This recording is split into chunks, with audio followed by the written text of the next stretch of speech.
dia, Padre Bosco. Bom Como dia. é que o senhor está? Na paz, graças a Deus. Graças a Deus. Estamos aqui hoje para ouvir um pouco da sua história, da sua trajetória de vida, desde lá do seu berço, de onde você nasceu, até hoje, né? Então vamos bater um papo aqui, levar para o mundo um pouco de informação sobre o Padre Bosco. Então, o senhor nasceu em que cidade? Eu nasci na cidade de Esperança. Lá no Agreste, né? É. Agreste ou Brejo? Na zona Brejo. Agreste, Brejo, já é um portal. Sei. Esperança é um portal de entrada ali para o Brejo. Né? Nasci ali numa comunidade da zona rural, né, chamada Lagoa Verde. Toda a minha infância, adolescência, juventude foi naquele lugar.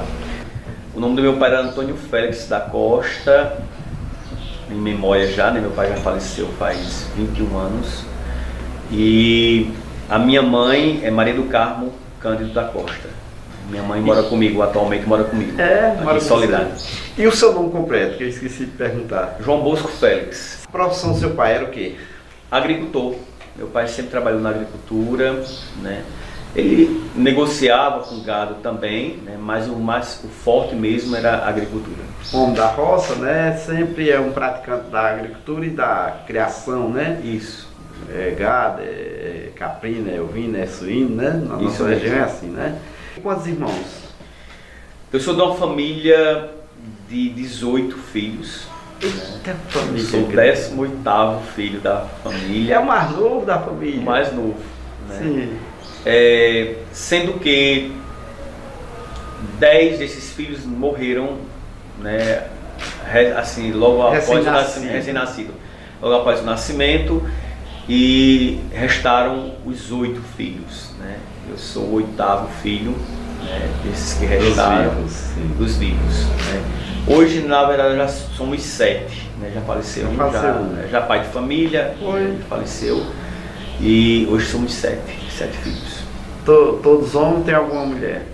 5 homens e 2 mulheres. 2 mulheres. E aí, Padre Bosco, na infância, foi para a roça limpar mato com seu pai alguma vez, né? Muitas vezes, né? A gente sempre trabalhou na roça, né? Eu e meus irmãos estudávamos e trabalhávamos, na verdade, estávamos na cidade e trabalhávamos, e eu estudava à tarde, na parte da tarde, a partir de 1 hora da tarde, e pela manhã nós tínhamos os deveres ali no sítio. Quando criança, meu pai sempre dizia que meu trabalho, como ele não podia ser um trabalho pesado, e eu era criança, sim, então era ajudar a mãe nos afazeres de casa, né? Às vezes levar um café para os trabalhadores, ou até mesmo quando meu pai ia para a cidade fazer alguma obrigação, então eu ficava vigiando os trabalhadores ali. Ficava na administração. Na administração, né?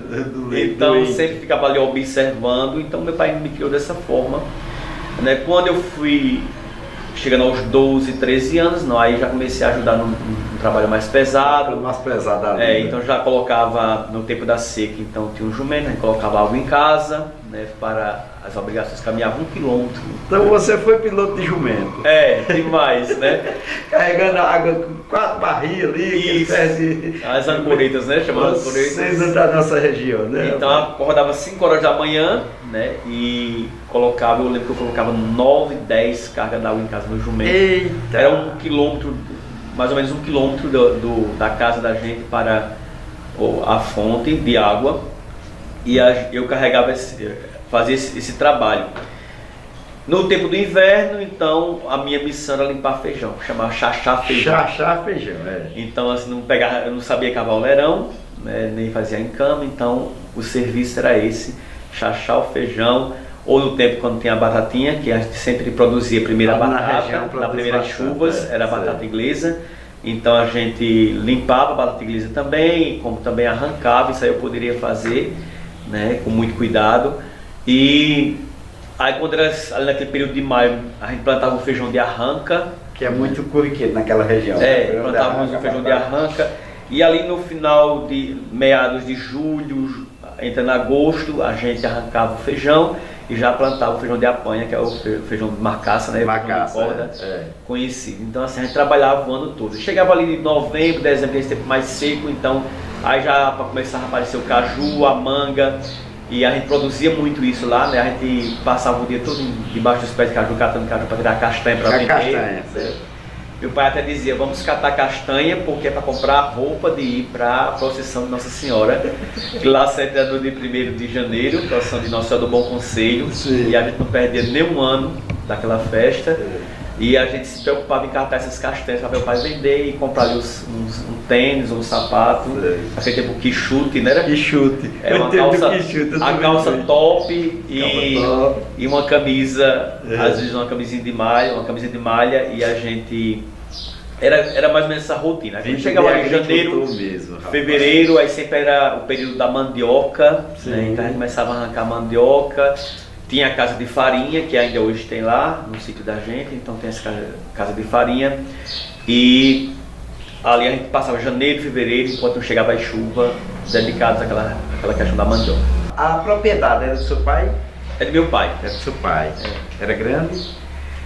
Assim, não muito grande, são 15 hectares. Ah, é grande, para a região é grande. Porque aquela região do Brejo, do Agreste, as extensões de terra são pequenas. Pequenas, só para a agricultura familiar, isso, né? Isso mesmo. Já para cá não, essa região nossa, as propriedades são grandes, porque é uma região mais de criar, né? E terra ali é muito cara, muito cara, né, na região. Então essa foi sua infância na roça. Você estudava lá na comunidade mesmo? Não, aí a gente estudava na cidade. Na cidade. Né?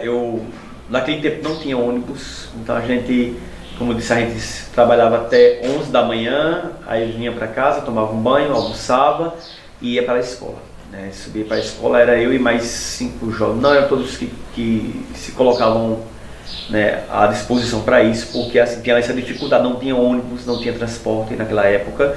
Era de pés ou de bicicleta, de jumento? A pé mesmo, porque assim, nossos pais não tinham condições, eu sou de família muito humilde, e meu pai não tinha condição de dar uma bicicleta, ou moto, ou até mesmo jumento. A distância para a cidade? 6 quilômetros. Mas todo dia aí fazer essa rotina. Então assim, a gente chegava 11 horas em casa, almoçava, chegava do trabalho, almoçava, tomava um banho e ia para a escola, né? E chegava na escola por volta de 12h50, bem já 1h da tarde, que era a hora que tocava para entrar e estudar, né? Voltávamos por volta as aulas geralmente era até 5h30 da tarde. Terminadas as aulas a gente voltava, chegava em casa mais ou menos 7 horas da noite, 7h10 por aí, assim, nesse período, né? Então assim, se o espírito não me engana, foram 9 anos, né, nesse ritmo. Eu tinha muito medo de perder um ano na escola, porque eu queria ser padre, já era o meu desejo desde... Então você já tinha essa afinidade desde muito jovem? Desde criança, né? Você tinha medo de perder um ano para não se atrasar e ser reprovado? E meu pai já dizia também, meu pai era muito radical nisso, ele dizia assim, eu fico trabalhando para mandar vocês para a escola, então assim, se eu souber, né, que tá à toa lá, não vai mais, né? E meu pai era analfabeto, então ele só sabia assinar o nome dele, mas ele dizia assim, se eu ver alguma nota vermelha não vai mais, né? Se for reprovado não vai mais, porque eu passo o ano todo aqui na roça trabalhando para dar estudo a vocês, então se eu souber que foi reprovado, se perder um ano, você não vai mais para a escola. Então eu morri de medo de perder um ano, né, porque eu queria ser padre e eu sabia que para ser padre tinha que estudar. Então eu me esforçava muito, eu chegava em casa às vezes de 7h10 da noite, 7h30 às vezes até, e a gente ainda ia para a comunidade rezar, né, tinha uma comunidade lá, a comunidade Santo Antônio. Você era frequente, participava da comunidade, da igreja na comunidade? Desde o momento que eu fiz a primeira comunhão com 8 anos de idade, e ali eu comecei a ajudar na comunidade, né? Então a gente chegava da escola, ia para rezar nas casas. Quando chegava na casa, eu ficava até 3 da manhã às vezes, né, lá na cozinha para meu pai não ver, com o caderno, estudando, porque de 5 horas tinha que acordar para ir para o trabalho, porque de 11 horas tinha que ir para a escola, tem que parar para ir para a escola. Então assim, foi minha vida toda ali, né? Dessa forma, foram 9 anos, eu e mais 5 jovens, né? A gente estudava, todos os dias a gente se encontrava e ia um era o apoio do outro, a força do outro, né? Graças a Deus nós chegamos, eu cheguei a ser padre, e os outros que estudaram chegaram a alcançar os objetivos, né? Que eles queriam na vida alcançaram também, e isso foi um motivo assim, de muita alegria, muita satisfação. O candidato a padre faz vestibular para a universidade para poder seguir a carreira de padre? Isso. Faz. Nós fazemos vestibular, né? Não é um vestibular, mas um processo seletivo, na verdade, né? Fazemos uma prova, estudamos, tem o primeiro ano, que é o ano propedêutico, chamado propedêutico, e nesse ano propedêutico nós estudamos as disciplinas que vão cair naquela prova, naquele processo seletivo. Nós passamos o ano todo estudando essas matérias e no final do ano fomos submetidos a uma prova, tipo um vestibular, né? Sendo aprovado, nós ingressamos no primeiro ano do seminário, que é o primeiro ano de filosofia. Na verdade, nós fazemos 2 cursos, filosofia e teologia. Na minha época foram 3 de filosofia e 4 de teologia. Esse vestibular que você falou, esse seletivo, ele é aplicado pela universidade ou pelo seminário? No caso de Campina Grande, foi aplicado pelo seminário, né? Há em outros casos, como em Recife, em outros seminários, onde os seminários estudam na universidade, então é aplicado pela universidade. Entendi. O seu seminário foi em Campina Grande? Iniciei, na verdade, em Esperança. No tempo que eu iniciei no propedêutico, foi na cidade de Esperança. Na verdade, foi até o último ano lá em Esperança, do propedêutico. Então, eu iniciei lá e vim para Campina Grande. Fiz a filosofia em Campina Grande e a teologia em João Pessoa. Quantos anos passa do seu vestibular para ser padre até a formatura, até a ordenação?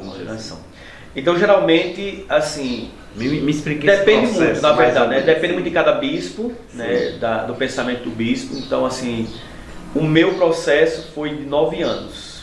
Né? 9 anos? 9 anos. Já vai com 18 anos aí. 9 de estudar lá na comunidade, Isso. Da comunidade na cidade, e 9 no seminário. E 9 no seminário. 18 Eu passei anos. um ano parado, na verdade, porque eu já tinha concluído os estudos e não entrei no seminário de imediato. Sim. Então passei um ano em casa, parado assim, entre aspas, né? Porque a gente fazia um curso de computação, fazia um concurso, né? alguma coisa assim, né? Como todo jovem, né? Buscava alguma coisa na vida, para não ficar parado.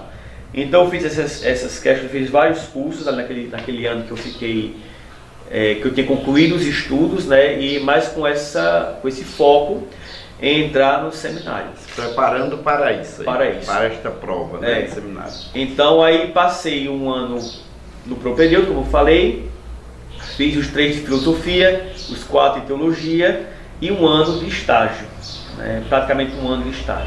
Eu não vivi esse ano assim, na verdade foram 8 anos e meio, não passei os 9 anos porque eu fui ordenado ainda, eu estava estudando ainda quando eu fui ordenado diácono, né, que é o primeiro grau da ordem.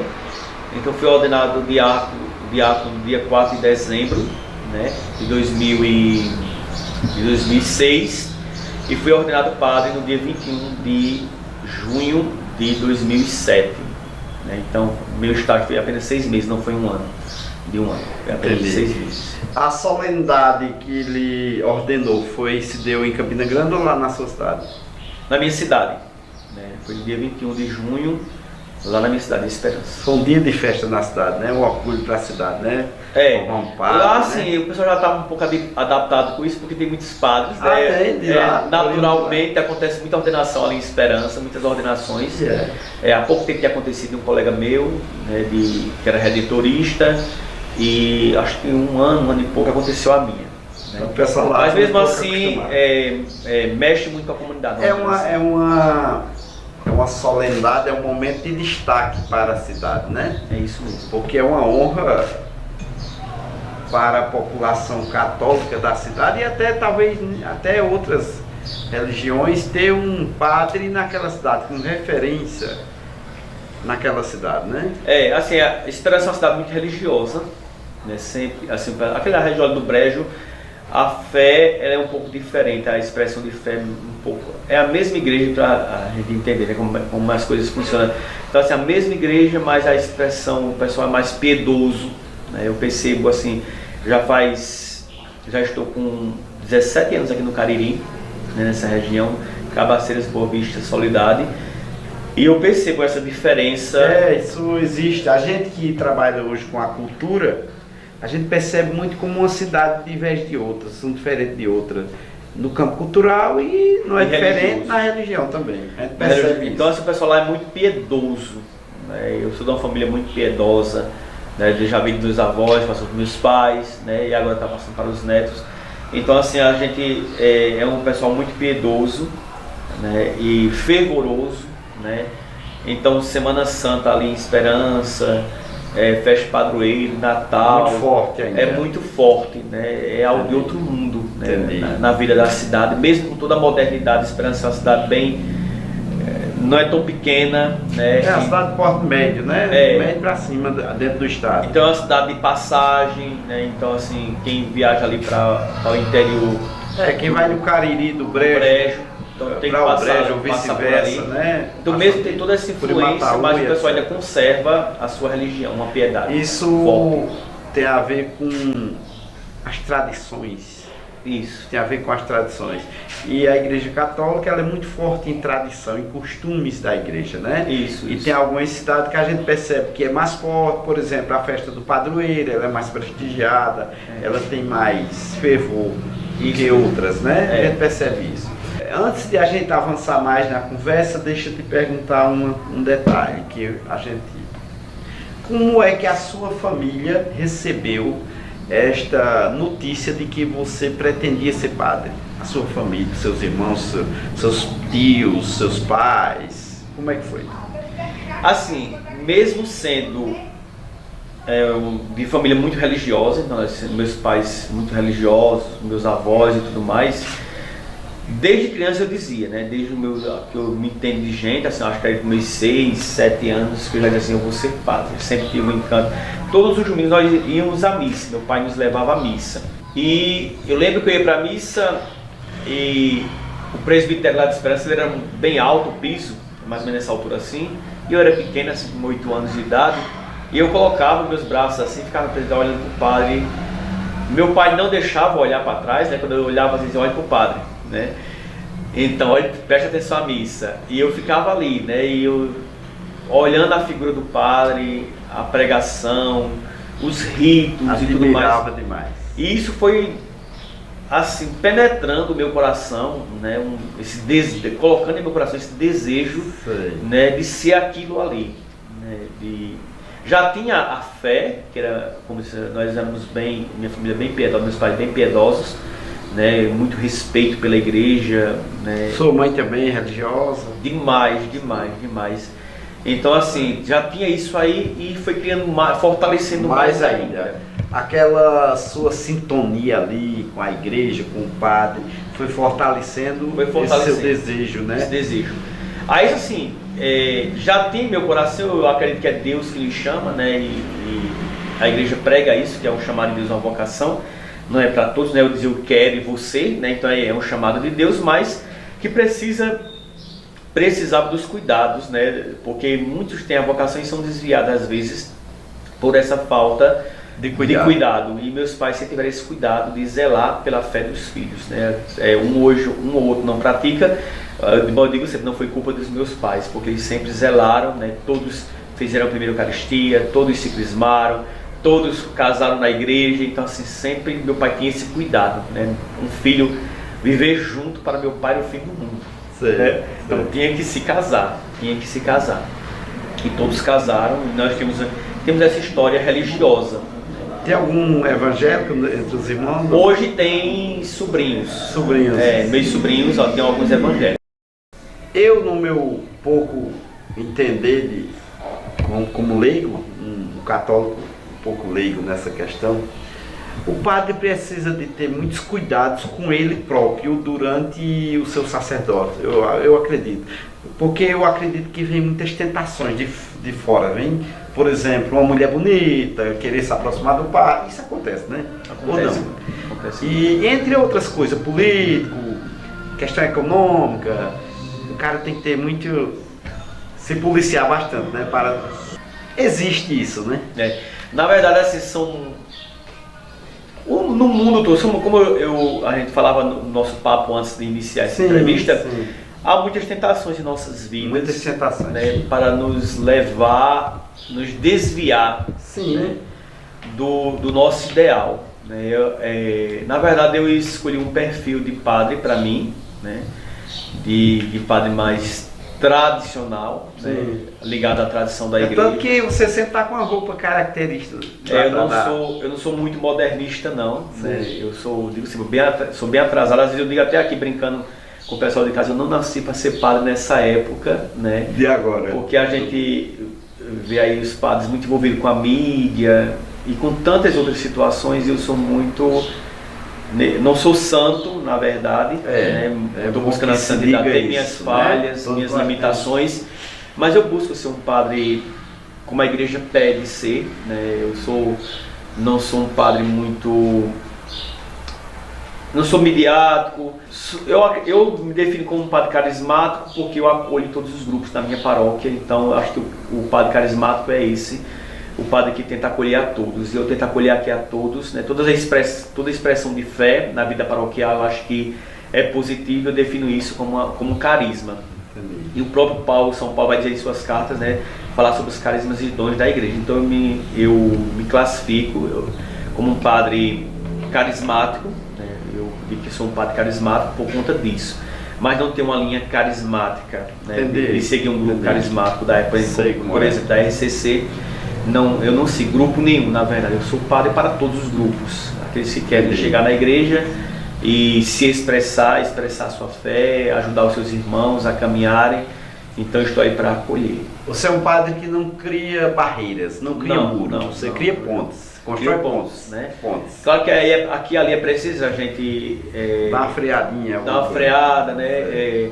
Organizar alguma situação, mas eu nunca tento me envolver, né, direto com uma situação ou outra. Eu sou padre para acolher a todos, né, que chegarem a mim, seja para ajudar o seu próximo, seja à procura de alguma ajuda, estou aí à disposição sempre.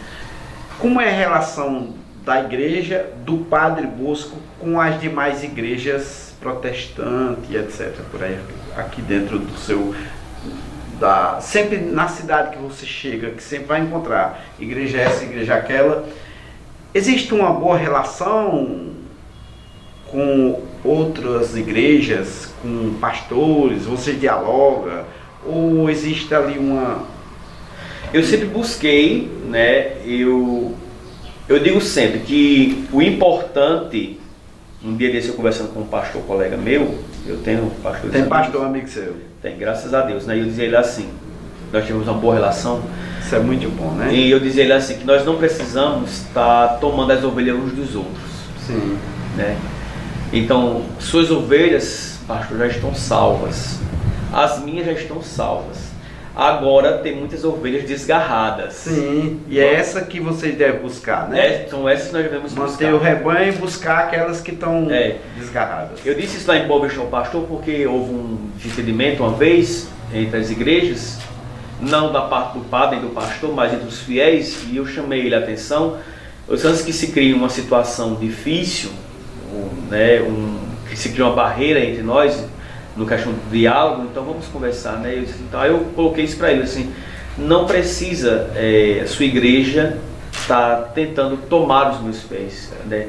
Tirar os que já estão salvos no seu lugar, né? Nem a minha na sua. Então vamos à procura dessas ovelhas desgarradas, que tem tantas aí. Não, né? Precisa de competição. Não precisa de competição. Precisa, né, de caminhar lado a lado, né? Eu como padre, humanamente, eu não consigo tomar conta de uma cidade como essa, com 20 mil habitantes praticamente, Soledade tem, né? Pelo meu conhecimento, então tem em torno disso, e humanamente o padre ele não consegue assistir. Né? Chegar a todos. Chegar a todos. Essa semana mesmo eu escutava alguém dizer, nós temos uma lista aqui de 3 mil idosos, né, cadastrados no CRAS da prefeitura, o levantamento que eles fazem. Então temos 3 mil idosos. Eu tenho uma lista ali de mais de 300 para fazer visitas, numa lista de espera. Eu praticamente semanalmente, às vezes não consigo, mas semanalmente eu visito os idosos, né? E eu ainda não atingi esse objetivo de chegar a todas as residências, né? Contamos com os ministros da Eucaristia, que são leigos, né, que tentam nos ajudar, mas nós não atingimos a esse público todo. Então, para que eu vou estar discutindo aí religião, obrigando o pastor tal? Acho que não, acho que nós devíamos, na verdade, eu acho que lá em Boa Vista isso foi bem mais acessível, se bem que lá nós temos também uma dificuldade, né, porque tem uns que são radicais e não abrem ao diálogo, né, mas tem as exceções, não são todos também, que buscavam esse diálogo, que buscávamos estar juntos. No tempo da pandemia nós tivemos reuniões lá para discutir sobre a questão daquelas normas sanitárias, ações que nós poderíamos fazer na vida da comunidade para ajudar as famílias mais carentes, né? Então sentamos e pensamos isso. Não foram todos, mas tiveram uns que estavam abertos a essa realidade. Eu sempre me mostrei muito aberto. Eu vivi uma dificuldade muito grande em Cabaceiras, minha primeira paróquia, porque em Cabaceiras acho que 50% da comunidade daquela cidade ela é protestante. É muito forte lá. É muito forte o protestantismo ali no município de Cabaceiras. Então são muitas igrejas, né? Pois na cidade pequena, no tempo que eu estava, tinha 8 igrejas, uma cidade com 3 mil e poucos habitantes, né? Então tinha 8 igrejas protestantes e assim. E tinha umas igrejas que elas são bem mais assim eufóricas, né? E acabam sendo agressivas e sempre eles tentavam criar conflitos, né, com a Igreja Católica, mas sempre eu fui muito da paz, eu nunca gostei de conflitos. De entrar na onda, né? De entrar na onda, eu sempre dizia assim, padre, você não vai para o debate com o pastor, senão porque eu não conheço a palavra de Deus, e o pastor conhece. Então eu dizia assim, eu não conheço a palavra de Deus, eu sou estudante da palavra de Deus, então busco todo dia me aprofundar, né, na palavra, mas eu não conheço a palavra de Deus, e o pastor é um doutor em palavra, então eu jamais irei sentar com ele para discutir a palavra de Deus. Mas se houvesse uma espécie de seminário, de diálogo entre as igrejas, os líderes, para discutir não religião, discutir sociedade, eu acho que seria interessante. Sim, vez ou outra se reunir aí, os pastores da cidade toda, porque pelos direitos, em religiões diferentes, vocês estão falando do mesmo Deus, isso, para o mesmo povo. Isso, não é isso? E a problemática que aquele povo da católica tem, o da evangélica tem também, a nível de sociedade. Então eu acho que não seria nada ruim se vez ou outra se reunissem em função, se debruçando em função da problemática de uma da realidade sociedade. limite Justamente. Da vida da comunidade, né? Justamente, eu acho que isso seria muito, como aconteceu isso ali no tempo da pandemia, ali em Boa Vista, né? E foi uma reunião muito produtiva, na verdade.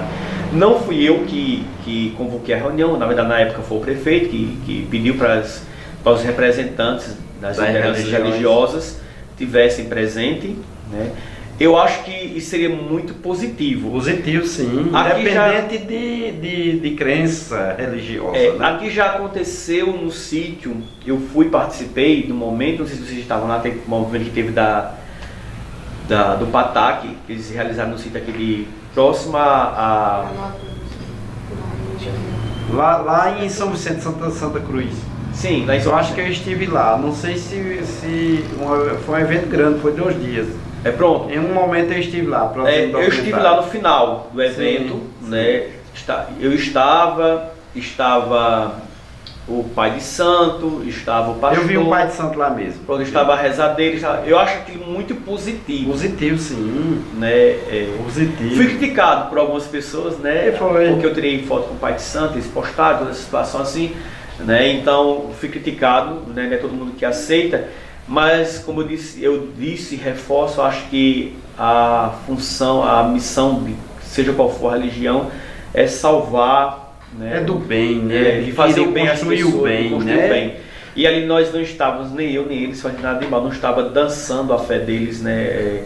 Praticando os rituais deles, nem estavam praticando os meus rituais. Então acho que foi um momento de muito respeito, de diálogo mesmo. Em que a comunidade estava reunida, debatendo a problemática, e vocês foram lá representantes das igrejas, marcar a presença, muito positivo. Eu acho que isso fortaleceria muito, se houvesse esse diálogo, fortaleceria muito a questão religiosa na cidade, de ambas as partes. Né? Isso. Mas infelizmente quando a gente propõe isso, como um pastor me disse uma vez lá em Boa Vista, que eu já tinha proposto isso bem antes da pandemia, né, se a gente pudesse sentar, aí ele perguntou qual era a minha intenção, se era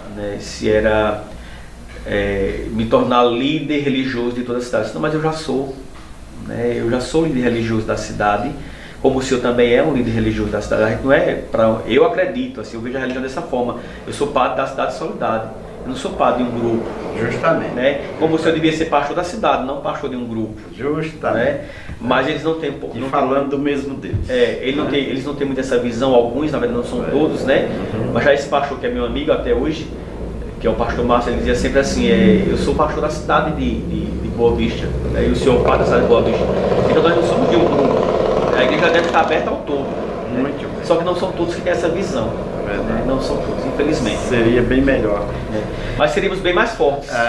Com certeza. Seríamos bem mais fortes. Me diga, qual foi a sua primeira igreja? Eu fui ordenado padre em 2007, no dia 21 de 2007, e fiquei no período de 3 meses ali no seminário, no Alto Branco. Né? Os padres viajaram e como eu estava ali na formação, no meu diaconato, eu estava no meu primeiro grau da ordem, que era o diácono, eu fiquei no seminário, ajudando o padre, então eu fiquei ali esse período de 3 meses e fui para Cabaceiras. Minha primeira comunidade foi Cabaceiras. Né? Cheguei lá no dia 29 de agosto de 2007.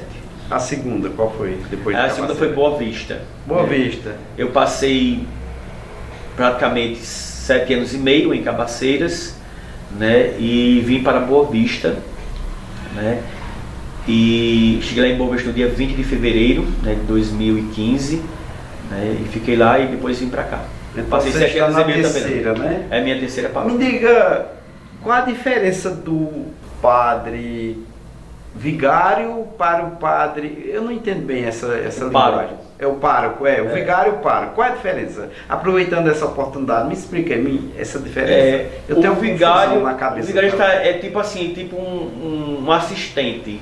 Né? Ele está padre assistente. Ele está para assistir os sacramentos. Ele não é responsável pela gestão da igreja naquela cidade. Isso, dessa forma. Né? Então o padre está mais ligado à gestão geral da igreja, na questão da administrativa. O pároco. Os cuidados, todos os cuidados com a igreja, a estrutura da igreja, seja ela física ou pastoral. Já o vigário é mais só assistencial mesmo, assistência aos sacramentos.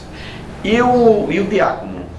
Que não é toda cidade que tem, mas aqui em Soledade, no caso, agora tem, né? Nós temos aqui... Qual a diferença do diácono para o padre? Nós temos o Divaldo, que é um diácono permanente. O diácono, na verdade, ele é o primeiro grau da ordem. Né? Então, para ser padre, eu tenho que ser ordenado diácono. Ele está além do seminarista ou o seminarista? Ele está além do seminarista, ele já é um clérigo, na verdade, né? O seminarista é um estudante, né? O seminarista é um estudante. Nós fazemos o seminário, aí recebemos os ministérios de acólito e leitor, né? São os primeiros escrutínios, na verdade, não sei se essa linguagem que usa, mas acredito que é isso. Então recebemos o grau de acólito e leitor e nos preparamos para o diaconato. Né? Aí no diaconato nós já somos inseridos no clero da diocese, né? Já fazemos parte do clero. Você, para chegar a ser padre, passa pelo diaconato? Tem um estágio de 6 meses no diaconato. Mas existe... Aí nesse caso, como eu vou ser padre, eu estudei para ser padre, então no meu caso eu sou um diácono transitório, né? Chamado diácono transitório. Você poderia ser um diácono e encerrar ali a carreira de padre ali no diácono, no caso de Branco aqui.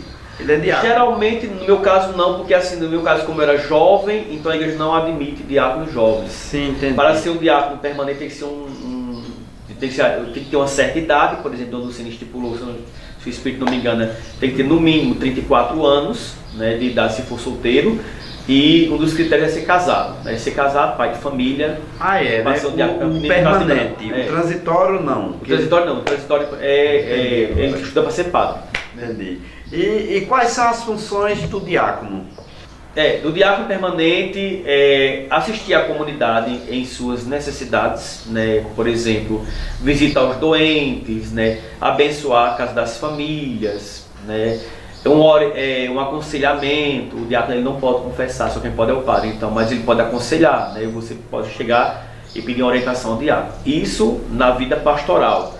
Na vida litúrgica da igreja, então a missão do diácono é acompanhar o padre nos ritos litúrgicos. Então é o diácono que proclama o evangelho, como a gente vê Edivaldo fazer aqui, é o diácono que prepara o altar, é o diácono que despeça a assembleia no final da missa, né? Então são mais ou menos essas funções. Ele pode realizar batizado, casamento? Sim, aí pode realizar batizados, casamentos, né? E o diácono pode realizar.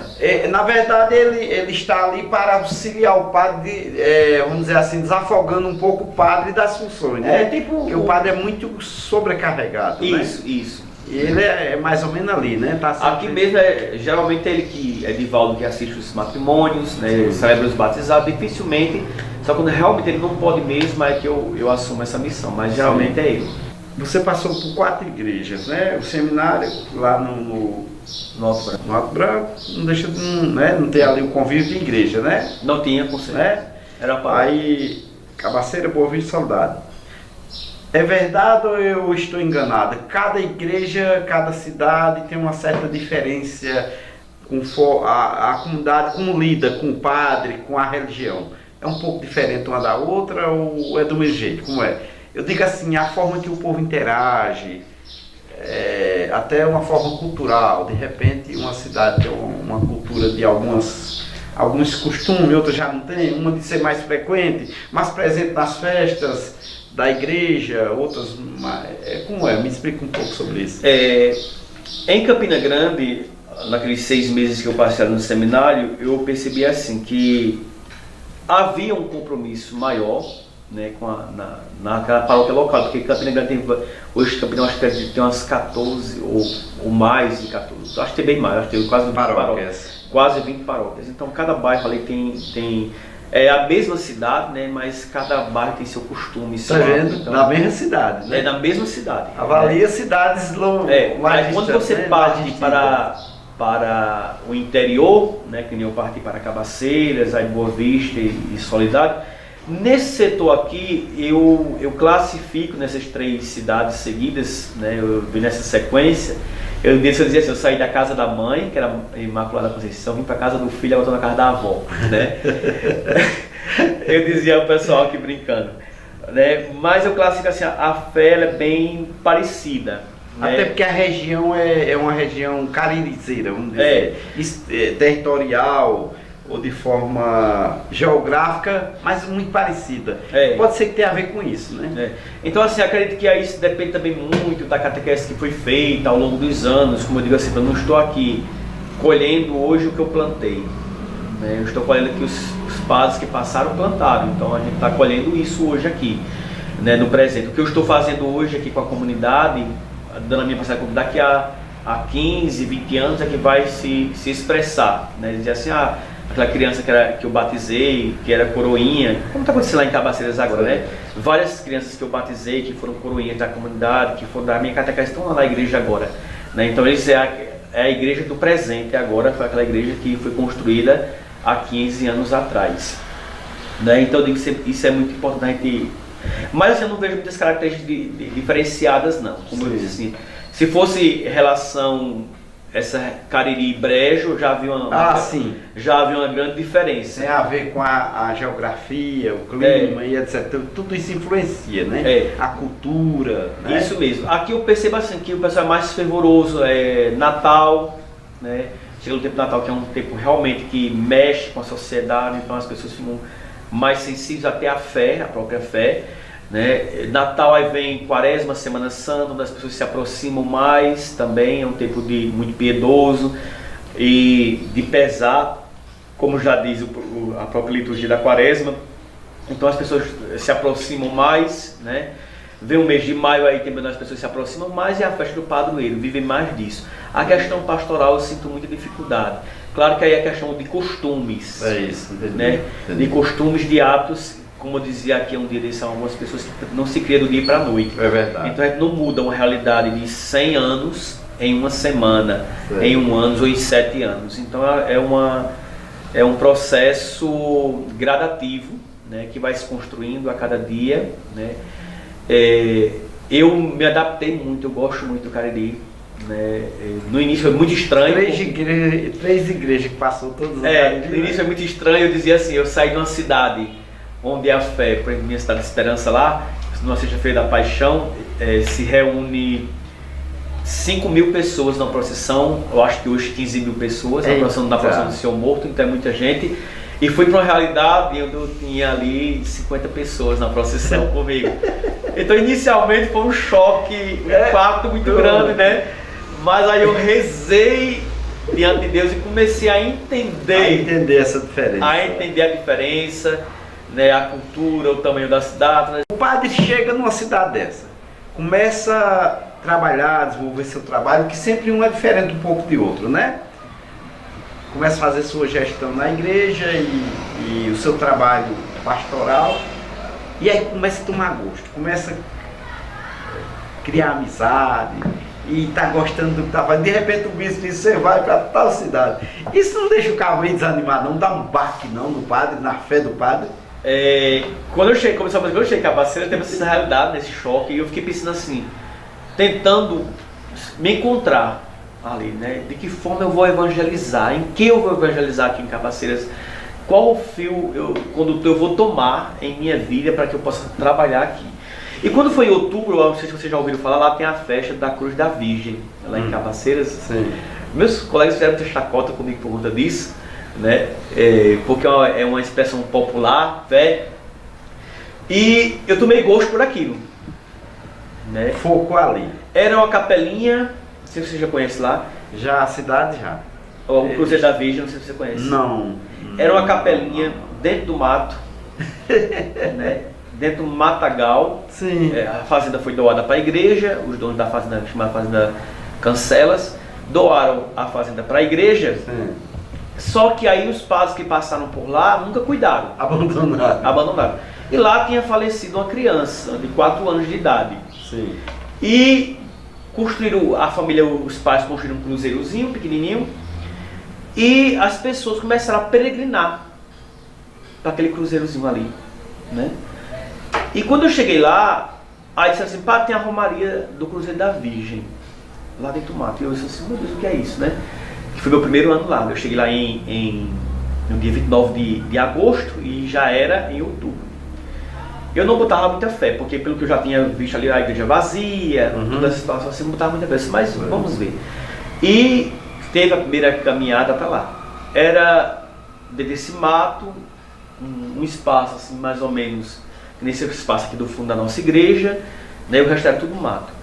E acredito que devia ter umas 500, 600 pessoas ali, né, no sol quente, meio-dia. Imagina uma missa de meio-dia ali, escaldando. Uma região quente como essa. Né? E em outubro, né? No olho do sol mesmo. Pique do sol. Aí eu participei daquele momento ali e ali eu disse, pronto, é aqui que eu vou investir. Se achou ali? Eu me encontrei aqui, é aqui que eu vou investir. Então fui, falei com a prefeitura, né? E falei com o pessoal da Larama, que era uma empresa que estava para lá, que estava fazendo uns trabalhos lá, pedi para desmatar toda a área, né, e eles desmataram uma parte. O padre vai desmatar toda não, porque é muito trabalho, vamos desmatar uma parte bem expressiva para o senhor. E aí eles passaram as máquinas, alinharam tudo mais, e quando foi no segundo ano a coisa já melhorou. Já melhorou. Né? Eu já comecei a divulgar mais e tudo mais, e ali já reuniu, ainda no sol quente de meio-dia, já reuniu umas 3.000 pessoas. Eita, que avanço, rapaz. Né, umas 3.000 pessoas. Isso já foi de uma divulgação, de fotos que a gente tirou já dentro. O fato de você chegar lá e investir lá nesse lugar já chamou a atenção, né? Aí depois tinha um senhor, Ricardo Faustino, eu lembro dele com muito carinho, ele era muito insistente, Ricardo. Ele disse, pá, vamos cercar aquilo. Né? Aquilo ali é o futuro da nossa paróquia. Ricardo disse, ele já faleceu. Né, mas uma pessoa um líder religioso muito fervoroso ali de Cabaceiras, e ele dizia assim, vamos cercar isso aqui, fazer uma campanha para cercar. Fizemos a campanha para cercar, cercamos toda a área com estacas de cimento. Quando a gente terminou de cercar, veio o governo, fez a estrada e botou estaca de cimento e tudo de novo. Você vê as coisas como né? Se eu soubesse, eu tinha esperado, né? Eu tinha investido dinheiro em outra situação. Era. Mas cercamos e E começamos o trabalho, depois aí teve o prefeito lá da cidade, uma pessoa muito amiga minha e uma pessoa de Deus, sem interesse, sem fins políticos. Sei como é. Né? Esse padre, vamos construir um galpão para celebração. Né? Eu sei que aí ele mesmo construiu, né? Fez o galpão, porque eu tinha pedido a ele uma tenda. Eu fui lá, falei com ele se eu queria uma tenda porque a missa é no sol e para os fiéis participar. Então se você pudesse me arrumar uma tenda grande, uma cobertura grande, ele foi olhar e disse assim, o aluguel era R$25 mil naquela época. Eita, dessa cobertura. Sim. Aí ele disse, não, aí foi o que ele disse, padre, em vez da gente alugar isso, dar dinheiro né, o dinheiro que vai embora por conta de 1 hora de missa, então vamos construir, né, começar a construir. Aí começou a construir um galpão lá. Eu sei que hoje o Cruzeiro da Virgem, ele tem missas de 6 horas da manhã. Na verdade, tem 3 missas que antecedem o dia, se criou essa missa, eu já tinha sido criado por mim lá, quando eu saí de lá, eu já disse, a gente fez o tríduo, então já tinha essas missas, começava na quinta, sexta e sábado em preparação, e no domingo, o dia da festa. Se tornou uma grande festa. Uma grande festa, hoje reúne em torno de acho que, naqueles 3 dias, 10 mil pessoas. Né? E a tendência é crescer, né? Porque é uma expressão popular, as pessoas gostam muito disso. O pessoal gosta disso. Né? Dessa fé. Então, assim, vale a pena visitar lá. Né? Então, a obra, assim, eu comecei com muito. Aí, quando foi. Mas isso parece assim, quando eu já estava no auge da presença, assim, agora vai. Aí eu já estava para falar com o prefeito, para construir um ginásio. E toda a situação, aí Dom Delcio disse, padre, você está na hora de sair. Eita, olha, isso assim é água da fervura. Eu caí assim, não caí na depressão não, mas caí na tristeza muito profunda. Tem que ser forte, rapaz. Porque humanamente, humanamente, como todo padre, eu estou aqui. Aí eu disse assim, eu sou dono daquilo dali. O cara começa a se apegar. Aí você começa a pegar as situações. Faz um projeto que é concluir. Sei. Né? E naquele momento eu nem entendi, eu fiquei revoltado. Ele me anunciou isso, eu lembro como hoje, no dia 29 de setembro, que eu ia sair de lá. E eu saí de lá no dia 19, no dia 20, na verdade, foi que eu tomei posse em Boa Vista, saí no dia 20 de fevereiro. Mas assim, olha, foi 4 meses de uma profunda tristeza. Né? Isso assim, a vida eu já estava adaptado com a comunidade, uma comunidade assim, que tinha crescido, né, que estavam ali engajados, trabalhando comigo. Então assim, né, aí a mesma coisa, eu disse assim, mas é porque é sua primeira paróquia e tudo mais. Aí em Boa Vista aconteceu da mesma forma. Do mesmo jeito. Do mesmo jeito. Um projeto de restauração da igreja, da casa paroquial e tantas coisas que a gente vai pensando, né, aí de repente o business chegou a hora. Eu lembro como hoje eu fui para Campina Grande falar com o Dom Lucênio sobre o dízimo, que ele me colocou como representante do dízimo da diocese, e eu fui falar com ele sobre o dízimo. Quando eu cheguei lá e disse assim, o dízimo a gente falou outro dia, eu tenho outra proposta para você, para você ir para a Solidade. Eu disse, meu Deus do céu.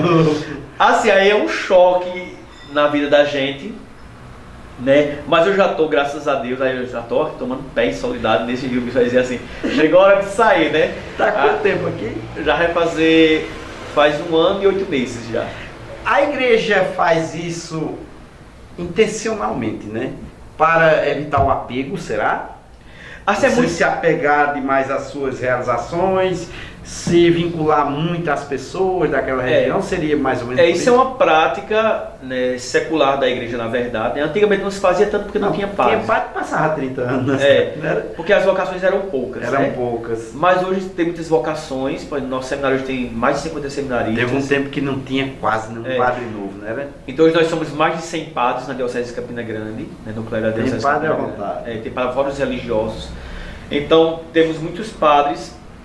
Então a igreja hoje já está colocando em prática o direito canônico dela, né? Que está no direito canônico, né? Que cada padre deve passar no mínimo 6 anos, né? Aí o tempo que a gente determinar na verdade é o bispo, mas no mínimo 6 anos em cada paróquia. Então nós estamos nesse. Aí tem padres que passam mais. Hoje ainda tem padre João Jorge ainda está em Boa Vista, em Cabaceira. Ainda está em Cabaceiras, né? Foi meu sucessor. Substituiu você.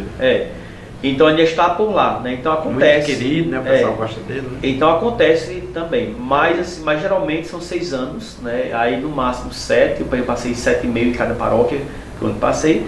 Já estou aqui há 1 ano e 8 meses, né? Aí faz muitos projetos, né? Eu estou com um projeto de restauração da casa paroquial, começando lá de trás. Né? Só que como é algo muito grandioso, né? Os recursos financeiros são poucos. Essa semana eu escutava alguém dizer assim: a igreja solidária é muito rica. Aí eu lembrava, era o que o Padre Antônio disse: parede pintada não é riqueza, né? Porque o pessoal pensa que a igreja está bonita e tudo mais, aí pensa que a igreja é podre de rica, né? Mas a gente tem muitos desafios aqui em Solidários com as capelas. Por exemplo, o Padre Hermes, ele zelou bem pela a igreja matriz de Senhora Santa Plantaí, né? Ele não fez para ele fez para a igreja matriz, né? Fez para a comunidade.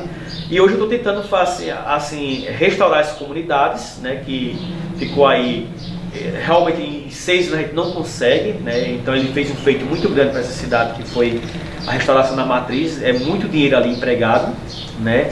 E hoje eu estou nessa luta, né? Para restaurar as nossas comunidades, começando aí em nossas comunidades e aqui na casa paroquial, né? Atualmente a gente conseguiu trocar os bancos da igreja também, que já era no projeto de restauração da igreja, trocar os bancos da igreja, né? Terminei, quando eu cheguei, a obra na verdade não estava acabada, a gente estava terminando de concluir, ali tem as calçadas com corrimãos e tudo mais, tem outras coisas mais ainda para ser feita também. Mas como ali já está praticamente organizado, então e a casa paroquial está precisando de uma restauração, o carro precisava ser trocado, as comunidades tudo aí precisando de restauração, tem umas capelas que precisavam realmente de ser revitalizado, então a gente está aos poucos organizando. Aí a gente na verdade não consegue nesses 6 anos fazer tudo isso. Faz sua parte, né? Porque a demanda, os custos são muito altos, a dificuldade é muito grande de mão de obra, de material, toda essa situação. E construir é fácil, eu digo sempre, eu digo às comunidades, por isso que a gente deve tomar muito cuidado, eu dizia a eles, na questão da construção. Porque levantar a estrutura é fácil. Agora restaurar, né? Para restaurar essa casa aqui é bem mais complicado, né? Para não mexer na estrutura dela, para manter, né, aquilo que essa casa é muito bonita, a casa paroquial, está fazendo uma restauração boa, então é mais complexo, né? Então é bem mais lento o trabalho dos períodos de eventos. Passado esse tempo, quase 20 anos já, né? De ordenado, mas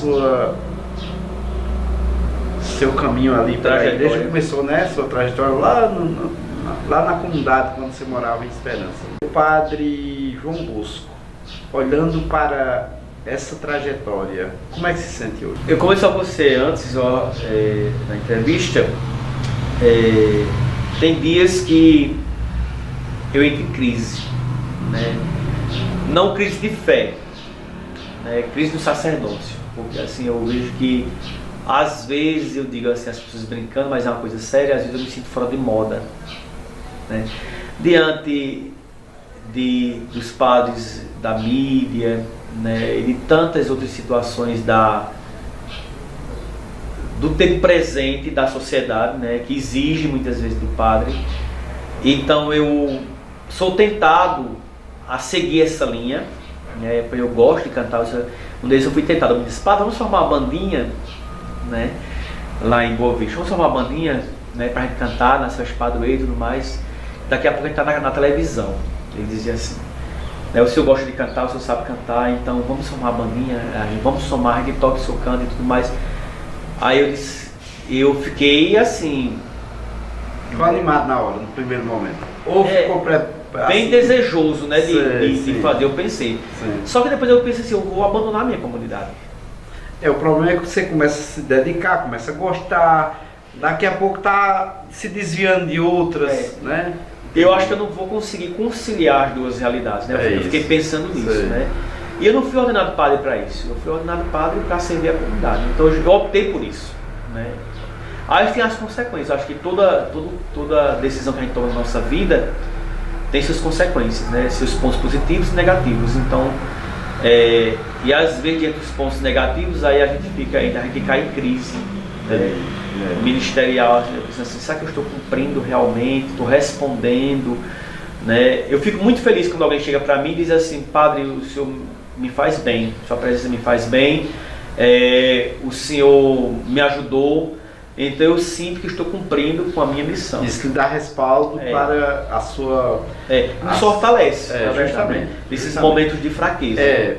O elogio, quando ele vem, que você sente que é verdade, que não é bajulando, ele serve como combustível. Isso. Acontece isso com a gente no nosso trabalho também. Ele serve como combustível, como estímulo para a caminhada. Isso mesmo. Então assim, é muito positivo não é, eu não digo nem elogio, né? Essa valorização, né? Reconhecimento né? do trabalho que a gente faz, então isso nos ajuda muito. Eu tenho bem mais em Soledade, né, do que as outras comunidades. Aqui o pessoal, não sei se é por ser uma cidade maior, as pessoas chegam bem mais para mim e dizem assim, padre, obrigado por isso. Não é que eu estou precisando de agradecimento, né? Eu digo que eu estou precisando disso. Mas acho que faz parte, a verdadeira gratidão vem de Deus, né? A recompensa, né, vem de Deus, mas assim nos ajuda no momento de dificuldade, quando alguém diz assim, o Senhor me ajudou, né? O Senhor foi essa presença na minha vida na que eu precisava, então isso nos faz perceber que estamos cumprindo com a nossa missão. Né? Muito. Aí me faz colocar os pés no chão, dizer assim, não estou fazendo algo, não estou totalmente perdido não, né? Está acontecendo algo. Você é um padre feliz? Sou, né? Tem os momentos de dificuldades, ser humano, né? Ser humano, né? É isso. Mas eu digo assim, hoje eu vou morrer sendo padre, mesmo que o bispo dissesse assim, você vai sair da diocese, não vai mais exercer seu ministério, mas eu vou morrer sendo padre. Eu tenho um amor muito grande pela igreja, de modo geral. Eu devo dizer que eu amo essa igreja de Soledade, como amei as demais, então não é diferente. Então eu tenho um amor muito grande, zelo pela minha igreja, né?